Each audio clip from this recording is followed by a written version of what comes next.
What's your potential? Put it in a pencil. What's your potential? Put it in a pencil. And tell them how you feel. Tell them how you feel. I said tell them how you feel.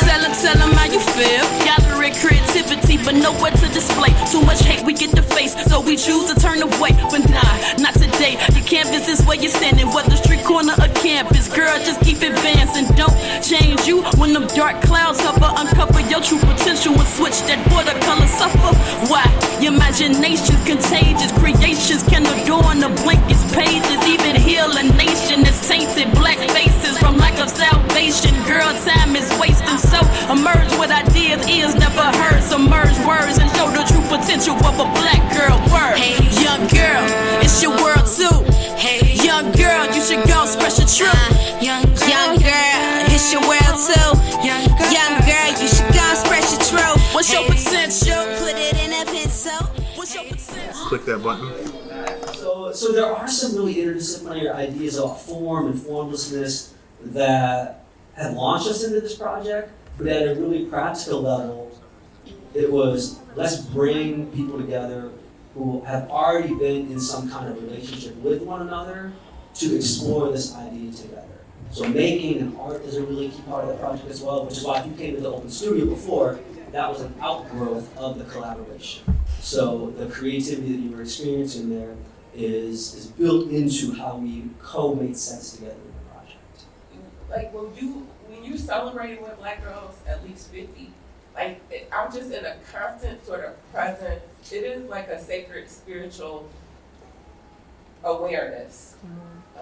There's an A side and a B side. On the A side, it's actually a grant project funded by the Spencer Foundation. Ruth, Nicole, and I put together, and the grant, if we just look at it from a research perspective, is about studying how creative collectives evolve and sustain themselves over time, and how what they create, their products function as public language.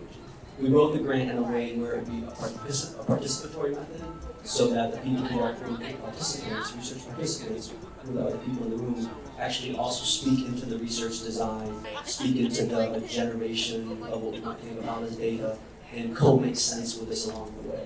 That's the A side, okay? The B side is that it actually builds upon lots of connections and collaborations across these collectives that date back many, many, many years. A lot of micro connections that sort of have evolved over time. So the idea with the project was to build and form something that matches the idea of the project. So what I mean is that we're interested in collectives and how they sustain themselves, and we brought collectives together and essentially formed a collective, a macro collective, if you will, as part of the research process. So that the project works in both form and content to think about collectives, specifically creative. And that connection between content and form is something that I think about a lot, and when I finally came to understand that in Nicole's work, I finally got it, I was like, oh, we need to be friends. And now we're in the same institution, which is an incredible, amazing blessing to have, which brought us to take this collaboration to the next level. Forms by Carol Lean is actually one of the early conversation points among us that got us thinking about the notion of form and how collectives operate by form. So Levine talks about hierarchies, rhythms, networks, and bounded enclosures as forms that all interact and pattern our lives. Another work that is really in conversation with this is the work of formless formations, which really positions formlessness as an abolitionist strategy. And as a performance text, the work performs vignettes, and at the heart of them is this notion that changing forms and always exploring other ways of being in relationship and being together, different forms, the evolution and trying on the different forms is in and of itself an abolitionist strategy. And that's why the text as performance is really important, because it performs the argument through vignettes that dissolve into the mise en place of scene. On the A side, it's a grant that I think was brilliantly conceptualized by us to be according to the collaborative ethics that really drive what we do, and also ideas that we've been batting around for a while that really mean something to us and we're trying to figure out. And on the B side, it's just building upon the lineage of collaborations that are already in motion among the guests that are here today. And in a really profound way, the fact that now we're here with you in collective actually expands that circle even further, right? And the fact that you came today, Come on now.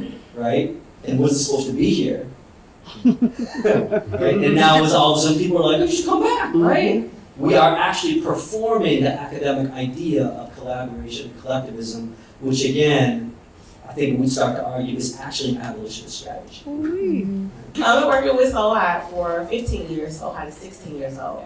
So I've been working with Soul High for 15 of those years. So Soul High's work is directly with Black girls in Champaign. That's how we started. It was a lot of different ways over the years, but that's the core of it. That's the feet on the ground. Get face to face with Black girls and work. Like that's the core of it. So hot at 16, that's wild.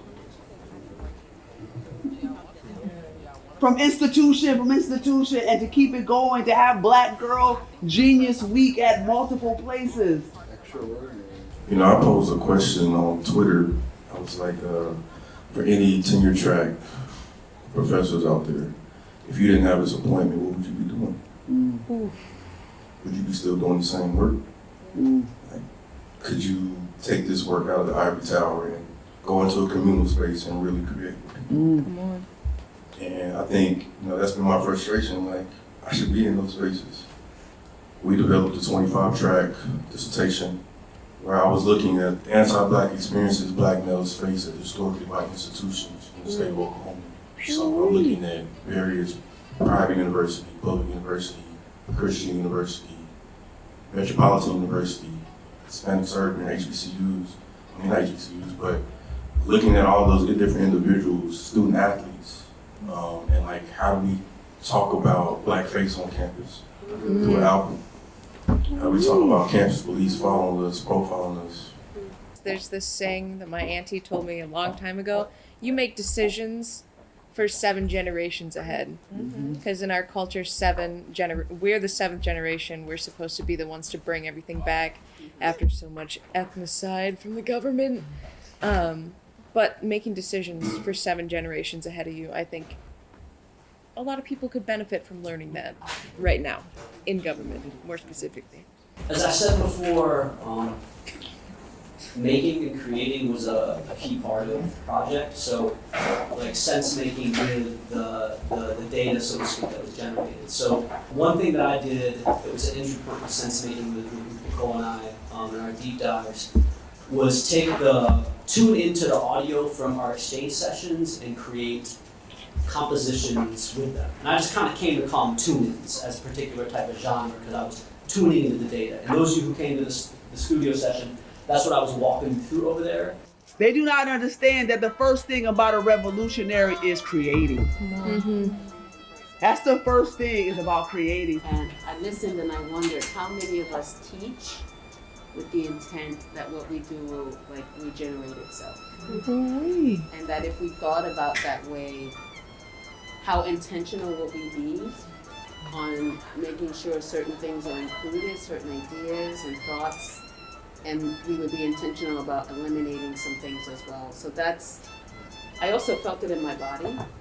You know, I connected with the heartbeat feeling. So it was a lot of things going on for me at the same time with the sound, with the words. And, you know, do we have each other's back?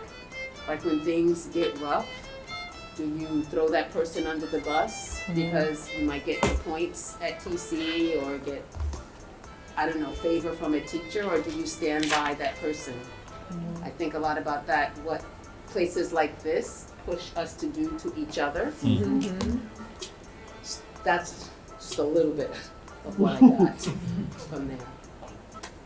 From the reading, first when we said about trying to transform society, we must remember that we ourselves will also need to transform. And an affirmation that I say to myself sometimes is abolish the cop in your heart. And I think to regenerate community means to like be able to work through stuff and like have transformative justice and loving accountability.